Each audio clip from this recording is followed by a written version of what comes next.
Bonjour les mamans et c'est parti pour notre rubrique Secret des femmes. Aujourd'hui, nous allons aborder ce thème très important que le monde aborde de plus en plus, qui s'intitule justement des combats que les femmes mènent à ce jour. Est-ce que nous, les enfants de Dieu, doit-on parler en termes de combats que les femmes doivent mener ou simplement des victoires que nous avons à manifester? Nous allons justement repartir à la genèse des choses. Nous sommes sur Genèse. Dieu crée l'homme et la femme, on voit que la femme est libre. Elle est libre, comment est-ce qu'on le sait? Parce que justement la femme peut même aller parler avec le serpent. La femme prend aussi des actions, elle entreprend des actions, elle n'obtient pas la validation de son mari. On se dit probablement qu'il y avait une relation de confiance là-dedans. Mais qu'est-ce qui se passe par la suite? On voit que le péché entre. La femme a mangé le fruit. Devant Dieu, la première des choses que l'homme fait, c'est d'accuser la femme. Mais c'est la femme que tu as mise à côté de moi.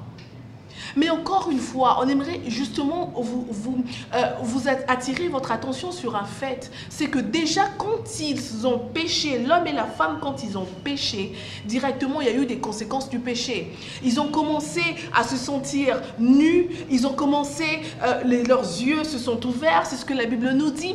Ça veut dire que les problèmes de la femme sont au-delà même du fait qu'elle ait été punie par Dieu. Ça veut dire que les problèmes de la femme résultent du fait même du péché. Qu'est-ce que ça signifie pour nous qui connaissons cette histoire aujourd'hui? C'est qu'une femme qui reste dans le péché, elle est d'office soumise justement à des réactions ou sinon à des actions, à des vécus qui sont compliqués. Elle est soumise justement à une situation qui est difficile pour elle. Cette femme va mener des combats qui seront perdus d'avance. Des femmes qui sont dans le péché, c'est elles qui mènent des combats. Et ces combats sont perdus d'avance. Pourquoi? Parce que justement le péché fait en sorte qu'elle se sente diminuée, fait en sorte que l'homme l'accuse. Quand l'homme voit que les choses ne marchent pas, elle regarde la femme et elle l'accuse. Mais ça, c'est le premier tableau. Je vous apporte encore un deuxième tableau. Et nous sommes cette fois-là dans Matthieu. Allez, Matthieu, Luc, Jean, Marc. Non, je vais dire par ordre. Matthieu, Marc, Luc, Jean. Alors, les évangiles nous racontent cette magnifique histoire où Dieu lui-même envoie l'ange qui annonce la bonne nouvelle à Marie. La bonne nouvelle consiste à ce qu'on lui dise justement que tu es porteuse du salut du monde. Le monde, justement, est en train d'attendre son salut, mais regarde la femme. Qu'est-ce que la femme va faire? La femme accepte. La femme accepte d'être le canal par lequel Dieu va visiter le monde. À partir de ce jour-là, Dieu prend la défense de la femme lui-même. Le monde ne pouvait pas mieux faire pour elle. Ne vous inquiétez pas. Si vous allez au monde, le monde ne fera pas grand-chose pour vous. Le monde n'arrangera pas votre mariage. Le monde ne va rien faire pour vous. Toutes les solutions que le monde peut vous apporter, c'est des solutions pour vous rendre malheureux. Malheureuse, justement, pour les femmes. Alors, qu'est-ce qui se passe? C'est que quand Dieu voit que la femme accepte cela, Marie accepte, alors il prend la défense de la femme, c'est magnifique. On voit par la suite que Joseph essaye d'accuser Marie. Non, il n'accuse pas Marie, mais il veut rompre parce qu'il voit que cette femme-là reprend encore avec des bêtises. La première femme avait fait des choses qui n'étaient pas justement ce que le Seigneur avait demandé. Mais la deuxième, elle, Marie, fait exactement ce que Dieu demande. Et Dieu prend sa défense. Dieu envoie l'ange chez Joseph pour lui dire « Attention à ce que tu es en train de faire. Ne touche pas à cette femme-là. Ne touche pas. » Dieu commence à défendre la femme. Dieu lui-même est venu le faire. Ça veut dire que la femme a mené des combats, mais elle n'a pas pu. Elle n'a justement toutes ces années pu récolter que des problèmes et des problèmes, des accusations. Oui, elle a été justement, elle a été accusée, elle a été vraiment, on a essayé de mettre la femme dans une situation où elle ne pouvait plus rien donner au monde. Mais Dieu dit, comment je vais faire en sorte que la femme se relève?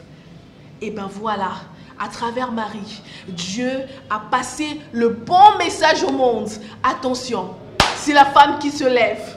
Attention, à travers la femme, Joseph commence aussi à être visité par Dieu. Ah oui, à travers la femme, parce que la femme a accepté Jésus dans son cœur, parce que la femme a accepté Jésus en elle. C'est alors que Dieu commence même à visiter son mari.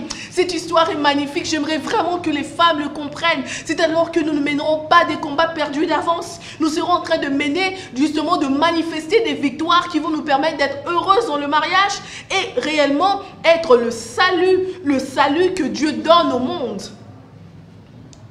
Mais encore, il n'y a pas que ça. Il y a, c'est vrai, ce que j'ai dit, c'est que Joseph reçoit la visitation de l'ange parce qu'il y a eu Marie, parce que Marie a accepté Jésus en elle. Joseph arrête d'accuser Marie. Ça veut dire que Dieu dit aux hommes, attention, maintenant c'est moi-même qui défends la femme. Troisièmement, on voit Marie aux noces de Canaan. On n'a jamais peut-être perçu cette histoire comme ça. C'est que Marie, justement, aux noces de Canaan, quand Jésus lui dit, femme, qu'y a-t-il entre toi et moi? Mon heure n'est pas encore venue. Mais on voit Marie qui décode l'histoire. Justement, je ne sais pas, mais je pense que cette question l'aurait poussée justement à se dire, ah ben tiens, qu'est-ce que j'ai fait là? Mais non, elle comprend l'histoire. Elle comprend que l'heure de Jésus, c'est ce que nous tous nous savons aujourd'hui, c'est que le temps de Jésus, c'est le temps où nous le glorifions en tant que Seigneur. C'est le temps où nous le mettons, nous lui remettons justement sa place de roi. C'est ça le temps de Jésus. Nous l'avons tous eu au travers de Marie. Elle sait décoder le langage de Dieu. Et c'est justement ce qu'on veut dire aux femmes. Et aujourd'hui, plus personne ne devrait vous accuser parce que vous avez Jésus en vous.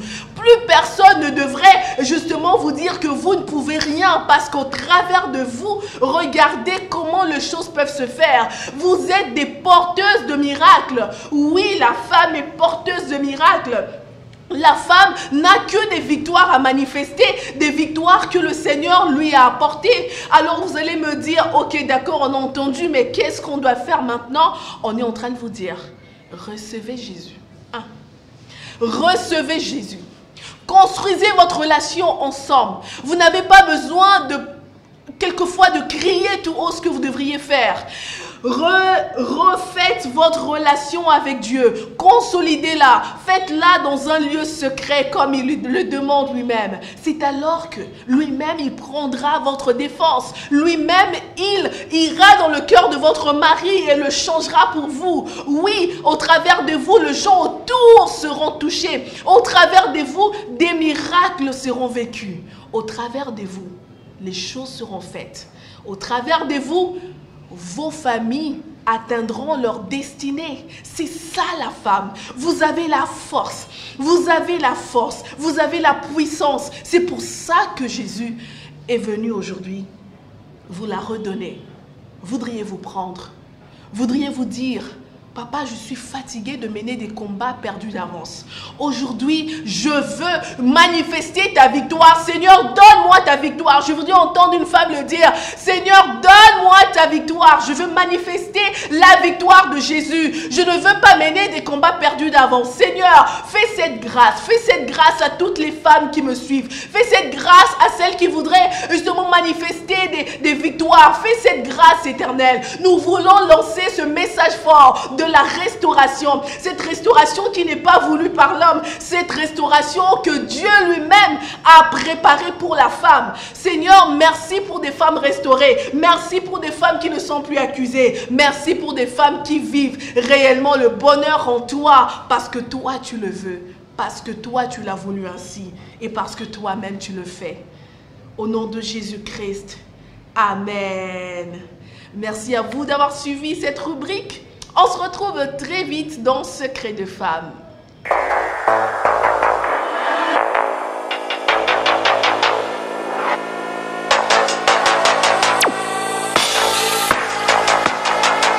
Audio Jungle.